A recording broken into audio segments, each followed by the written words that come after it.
मेरे अत्यंत प्रिय विद्यार्थियों, नमस्कार।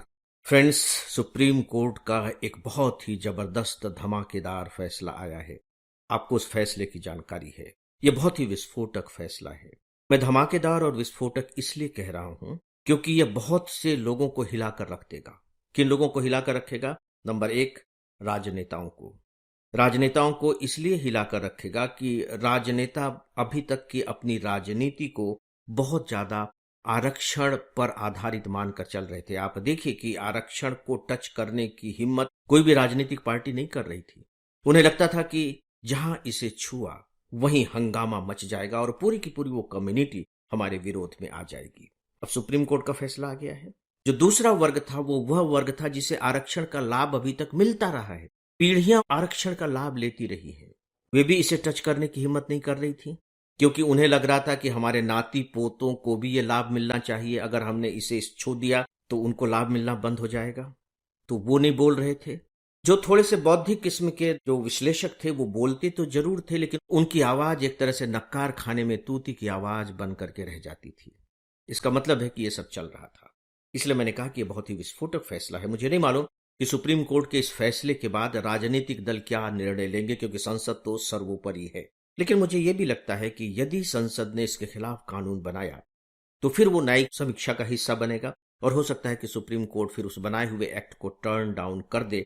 इसलिए मैं यह मानकर चल रहा हूं कि इस फैसले से हमारे समाज का जो ताना बाना है वो और अधिक मजबूत होगा, उसमें सद्भावना पैदा होगी और साथ ही साथ देश का जो वास्तविक विकास होना चाहिए, जिसे हम कहते हैं समावेशी विकास, वह हो सकेगा। तो दोस्तों, इस विषय पर मैं जो बातें आपसे करने जा रहा हूं वे तथ्यात्मक ज्यादा होंगी, इसलिए कि इस पर लगातार बातें होती रही हैं। खूब बातें हो रही हैं कि आरक्षण कितना सही है, कितना गलत है, कितना दिया जाना चाहिए, किनको दिया जाना चाहिए। अब उन पर बात करने की ज्यादा गुंजाइश नहीं रह गई है क्योंकि सुप्रीम कोर्ट ने अपने डिसीजन में भी बहुत सारी ऐसे बातें कही हैं जो अपने आप में आपके लिए विश्लेषण का काम करेंगी। आप उनकी मदद लेकर के बकायदे इस पर पूछे गए प्रश्नों के जवाब दे सकते हैं। इसलिए मैं तथ्यों पर ही बात करना उचित समझ रहा हूं। देखिए, सबसे पहली बात है कि सुप्रीम कोर्ट ने कहा क्या है। दो तीन जो बहुत इंपॉर्टेंट पॉइंट हैं, आइए हम उन्हें पहले देख लेते हैं, फिर हम उनसे जुड़े हुए तथ्यों पर जाएंगे। सुप्रीम कोर्ट ने पहली जो एक बात कही है जो बहुत ही महत्वपूर्ण है कि जो शेड्यूल कास्ट और शेड्यूल ट्राइब की जातियां हैं उनका बकायदे उपवर्गीकरण किया जा सकता है। यानी कि जैसे शेड्यूल कास्ट, शेड्यूल ट्राइब, ये एक जाति है। हम जब कहते हैं शेड्यूल कास्ट तो मतलब एक जाति हो गई, शेड्यूल ट्राइब एक जाति हो गई। लेकिन इसी एक जाति के अंतर्गत बहुत सारी जातियां हैं। एक समूह है शेड्यूल कास्ट और शेड्यूल ट्राइब। तो जैसे आप कह दीजिए सवर्ण, तो सवर्ण में बहुत सारी जातियां हैं, लेकिन आपने कह दिया सवर्ण, आपने कह दिया ओबीसी, तो ओबीसी में एक ही जाति नहीं है। ओबीसी ओबीसी में बहुत सारी जातियां हैं। आपको जानकर आश्चर्य होगा, पता नहीं, आप हो सकता है कि आपको मालूम भी हो कि हमारे यहाँ शेड्यूल कास्ट की लगभग 1200 जातियां हैं, 1200, और शेड्यूल ट्राइब की लगभग 715 जातियां हैं। 1200 और 715। तो अभी तक इन्हें एक मान करके ही आरक्षण दिया जा रहा था, लेकिन अब सुप्रीम कोर्ट ने कहा है कि नहीं, इनका भी उपवर्गीकरण हो सकता है और राज्यों को चाहिए कि वह इनका उपवर्गीकरण करे। और यदि वह ऐसा करती है तो अनुच्छेद 15(4) और अनुच्छेद 16(4) के तहत किसी भी तरह के मौलिक अधिकार का उल्लंघन नहीं होगा। उपवर्गीकरण इसका फर्स्ट पॉइंट है, बहुत इंपॉर्टेंट पॉइंट। इसी से जुड़ा हुआ जो दूसरा तथ्य है वह यह है कि एससी एसटी की पहली पीढ़ी आरक्षण का लाभ लेकर उच्च स्थिति तक पहुंच गई है यदि, तो दूसरी पीढ़ी को आरक्षण का अधिकार नहीं है। यानी कि राज्य या केंद्र ऐसा करें कि उन्हें फिर आरक्षण का लाभ न दें।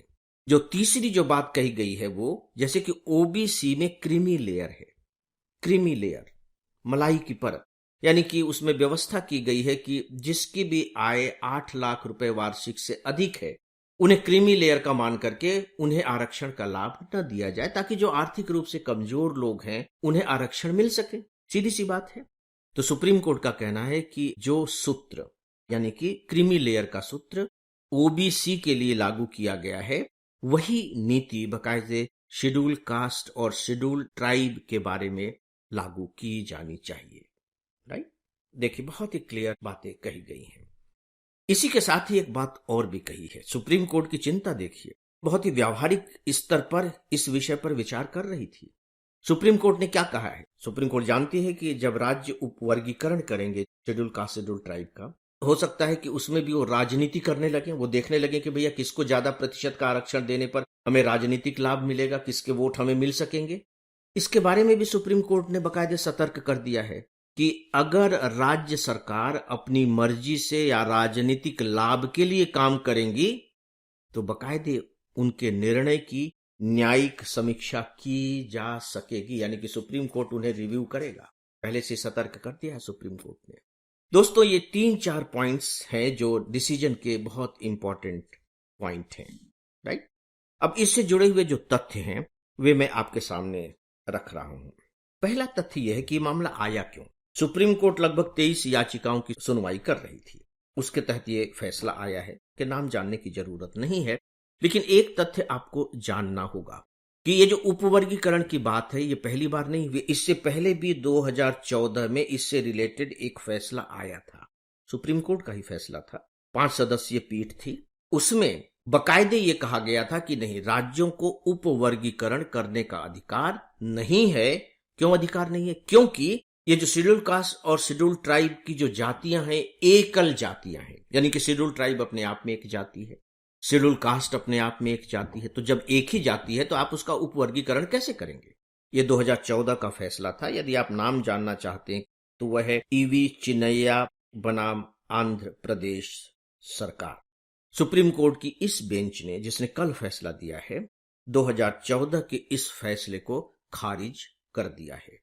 अभी जो फैसला आया है वो 6-1 के बहुमत से आया है, जिसे आप एक बहुत बेहतर फैसला कह सकते हैं। 6 जजों ने एक फैसला दिया है। एक जज जो बेला त्रिवेदी है, न्यायमूर्ति बेला त्रिवेदी, उन्होंने अपना अलग फैसला दिया है और उसके तहत उन्होंने कहा है कि नहीं, ये एक ही सजातीय है तो इसका उपवर्गीकरण नहीं किया जा सकता, और अगर उपवर्गीकरण करना भी हो तो उसका अधिकार संसद को है। किसी किसी अखबार में लिखा गया है कि राष्ट्रपति को है, राष्ट्रपति को भी है। यदि कहा जाता है तो उसका अर्थ होता है संसद को है। दोस्तों, अब मैं कुछ तथ्य आपके सामने और रखने जा रहा हूं। जो हमारे chief justice of supreme court हैं, उन्होंने कहा कि संविधान का जो अनुच्छेद 15 है, जिसमें आप जानते हैं कि धर्म, जाति, नस्ल, लिंग, जन्म स्थान के आधार पर किसी भी नागरिक के साथ भेदभाव न करने की बात कही गई है। तो आपको अनुच्छेद 15 के बारे में भी मालूम होना चाहिए, क्योंकि प्री एग्जामिनेशन में इस तरह के क्वेश्चन पूछ लिए जाते हैं। इसके बाद है अनुच्छेद 16। अनुच्छेद 16 का संबंध है सार्वजनिक रोजगार में अवसर की समानता। तो चीफ जस्टिस ने कहा कि इसके अंतर्गत सरकार अपनी शक्ति का प्रयोग करते हुए सामाजिक पिछड़ेपन की विभिन्न श्रेणियों की पहचान करने और नुकसान की स्थिति में विशेष प्रावधान यानी कि आरक्षण देने के लिए स्वतंत्र है। मतलब यह राज्यों को रोकती नहीं है कि नहीं नहीं, अगर आप ऐसा करेंगे तो किसी के प्रति अन्याय होगा या समानता के सिद्धांत का विरोध होगा। लेकिन चीफ जस्टिस ने इसके साथ ही साथ एक बहुत ही व्यावहारिक बात कही है, और इस व्यावहारिक बात में यह तथ्य छिपा हुआ है कि जो कानून है वो बिल्कुल रूखे सूखे होते हैं या उनका संबंध किसी तरह के अनुभव या व्यावहारिकता से भी होता है। देखिए, चीफ जस्टिस ने क्या कहा कि ऐतिहासिक और अनुभवजन्य साक्ष्य ये दर्शाते हैं कि अनुसूचित जातियां सामाजिक रूप से विजातीय वर्ग हैं, यानी कि एक ही जाति नहीं है, ये विजातीय वर्ग है। इनके तहत और कई जातियां हैं। इस प्रकार अनुच्छेद, अब ध्यान दीजिएगा, 15(4) और अनुच्छेद 16(4) के तहत शक्ति का प्रयोग करते हुए राज्य अनुसूचित जातियों को आगे वर्गीकृत कर सकता है। यह फैसला है। अनुच्छेद आपको मालूम होने चाहिए। यहां पर अनुच्छेद और भी पर्टिकुलर हो गए हैं, 15(4) और 16(4). इसके साथ ही सुप्रीम कोर्ट ने 2 बातें और कही हैं, ये भी आपको मालूम होनी चाहिए। उसमें एक है कि भेदभाव के लिए एक तर्क संगत सिद्धांत होना चाहिए। आप उपवर्गीकरण करेंगे, उसके आधार पर निर्णय लेंगे, तो जो उपवर्गीकरण है वो तर्क संगत होना चाहिए। जैसा कि मैंने कहा कि अगर आप राजनीतिक लाभ के लिए ऐसा करेंगे तो फिर सुप्रीम कोर्ट में उसकी न्यायिक समीक्षा हो जाएगी। और सेकेंड पॉइंट है, तर्क संगत सिद्धांत का उपवर्गीकरण के उद्देश्य के साथ संबंध होना चाहिए। आप जो बकायदे तर्क संगत सिद्धांत उपवर्गीकरण करेंगे, तो उपवर्गीकरण का उद्देश्य क्या है? उपवर्गीकरण का उद्देश्य तो यही है ना कि जो बहुत पिछड़ी हुई जातियां रह गई हैं शेड्यूल कास्ट शेड्यूल ट्राइब में भी, अब उन्हें आरक्षण का लाभ दिया जाए।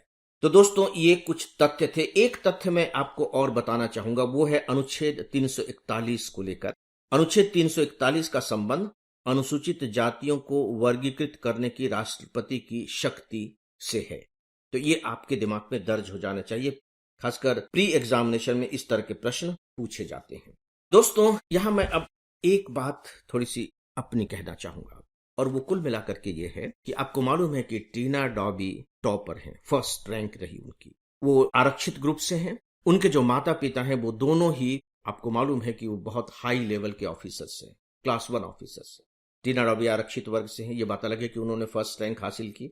इसके बाद उनकी बहन भी बाकायदे फर्स्ट 20 में आई, तो उन्होंने जो सफलता हासिल की है वो प्रशंसनीय है, नो डाउट। टीना डॉबी सफल होने के बाद कुछ दिनों के बाद वो डॉक्टर अंबेडकर के किसी प्रोग्राम में गई थी, और वहां उन्होंने एक बात कही डॉक्टर अंबेडकर जी को श्रद्धांजलि देते हुए कि मैं आपकी वजह से आज इस मुकाम पर पहुंच पाई हूं। उस समय मैंने बाकायदे एक आर्टिकल लिखा था और मैंने टीना डॉबी से रिक्वेस्ट किया था कि टीना डॉबी जी, जिस तरह से आज आप डॉक्टर अंबेडकर के प्रति कृतज्ञता व्यक्त कर रही हैं, आप भी कुछ ऐसा काम कर जाइए कि आने वाली पीढ़ी आपके प्रति कृतज्ञता व्यक्त करे। और वो ये हो सकता है कि आप यदि घोषणा कर दें कि मुझे जो लाभ मिला है आरक्षण का या मिल जाता, आने वाली मेरी पीढ़ियां उस आरक्षण का लाभ नहीं लेंगी। मैंने कहा कि यदि आप इसकी शुरुआत कर देंगी तो हो सकता है कि देश में इसकी लहर सी आ जाए, लेकिन आपको मालूम है कि ऐसा नहीं हुआ। हम सब जानते हैं कि आरक्षण का लाभ कुछ पर्टिकुलर कम्युनिटी को ही मिल रहा है, इस पर बात करने की जरूरत नहीं है। तो अब इसे व्यावहारिक बनाने की दृष्टि से सुप्रीम कोर्ट का यह डिसीजन सच पूछिए तो बहुत ही महत्वपूर्ण मालूम पड़ रहा है। तो दोस्तों इस विषय पर आपको बहुत सारे आर्टिकल्स वगैरह भी पढ़ने को मिलेंगे। मैं आप सबको सजेस्ट करना चाहूंगा कि उनमें से जो महत्वपूर्ण बिंदु आपको लगे उन्हें आप नोट करते जाएं, ताकि इस टॉपिक पर आपकी बहुत अच्छी तैयारी हो जाए। तो दोस्तों इस विषय के बारे में बस इतना ही, और फ्रेंड्स अब डेली ऑडियो लेक्चर को यहीं समाप्त करने की इजाजत चाहता हूं। नमस्कार।